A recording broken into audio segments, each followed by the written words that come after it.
Hello and welcome to Quick Charge by Electrek, keeping you in the fast track with daily EV and green energy news. I'm Mikey G, and it's Tuesday, October 13th. Elon Musk's Boring Company has taken the first steps to expand the Loop system with Tesla vehicles throughout Las Vegas. The Boring Company Loop is an underground tunnel system in which autonomous Tesla vehicles travel at high speeds to transport people around.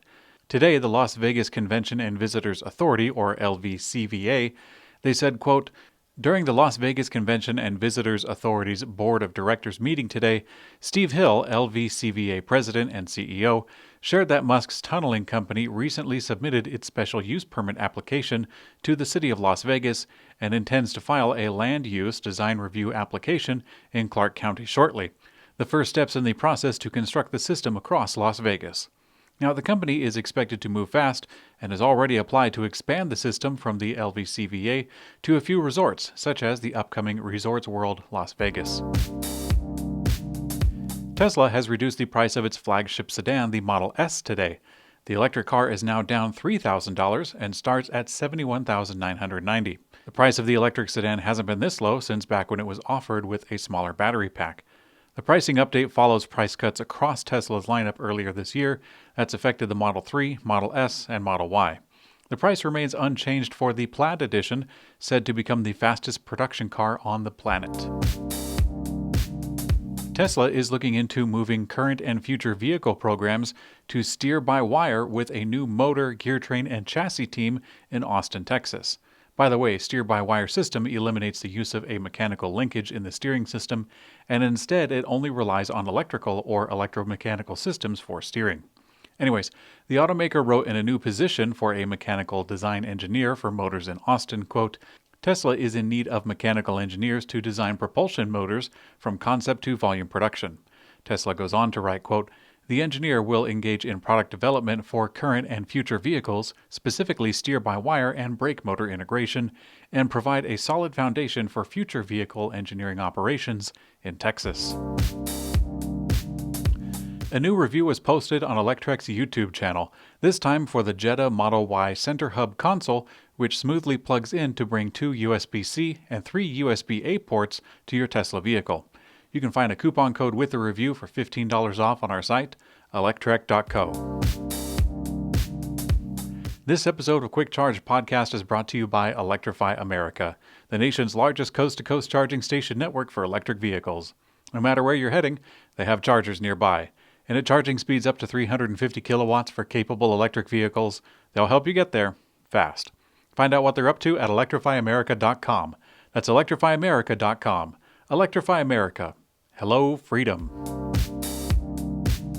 In a new note to clients today, Adam Jonas's team at Morgan Stanley made the argument that Ferrari should move to electric. Quote, "For the past couple of weeks, we have been fielding investors' questions around the rather uncomfortable thought of Ferrari transitioning to an all-EV future given the changing regulatory environment, i.e. California set to ban the sale of internal combustion engine vehicles by 2035, and increasing a number of important Ferrari cities that are looking to outlaw the use of internal combustion vehicles from operating on public roads by various deadlines around the world. We believe the ultimate outcome of Ferrari's transition to EVs may be the number one driver of the share price over the next 3 to 5 years, and one which we continue to engage with management on very closely in the quarters to come." Now, the firm maintains a price target of $265 on Ferrari's stock, which currently trades at $185 per share. Mercedes-Benz has unveiled a rugged new EQC 4x4 electric off-road SUV that shows that electric vehicles can also be adventure vehicles. The EQC 4x4 Squared was developed as a one-off vehicle by a cross-departmental team.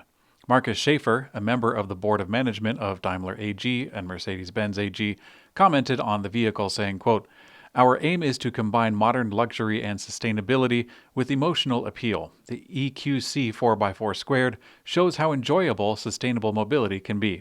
This is where electromobility, high-tech, and an intriguing customer experience are transferred to the mountains, thanks to the MBUX and over-the-air updates. To put it succinctly, electric, progressive luxury goes off-road." And in Electrek's Green Energy Brief, The International Energy Agency has released its World Energy Outlook 2020, which indicates a bright future for solar energy. In 4 different scenarios that were explored, solar takes center stage and green energy plays a prominent role. In fact, the agency says renewables will make up 80% of the market for new power generation by the year 2030. A Vancouver, BC-based Portable Electrek, which manufactures emission-free mobile power stations, has partnered with Pacific Gas and Electric Company to help local communities affected by the devastating wildfires in California. Several units of Portable Electrek's VoltStack E generators will be delivered to food banks, school cafeterias, and customers with more urgent energy needs by the end of 2020. China's pledge to be net zero by 2060 includes all greenhouse gas emissions, not just carbon dioxide. The good news comes from He Jiankui. In a keynote speech, he said, quote, China should strictly control coal consumption and the expansion of coal-fired power capacity in the next 5 years, aiming to cap carbon emissions from coal sectors by 2025 and even realize negative growth. And in Electrek's personal mobility coverage, Zero Motorcycles has just unveiled its lineup for the 2021 model year, showing off some updates across the entire range.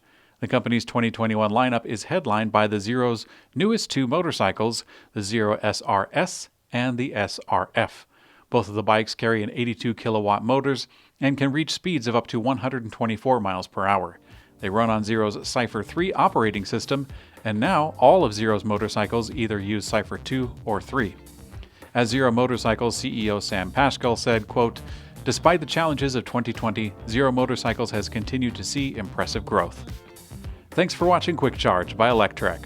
We also have an audio version on your favorite podcast player. I'm Mikey G, and I will see you on later.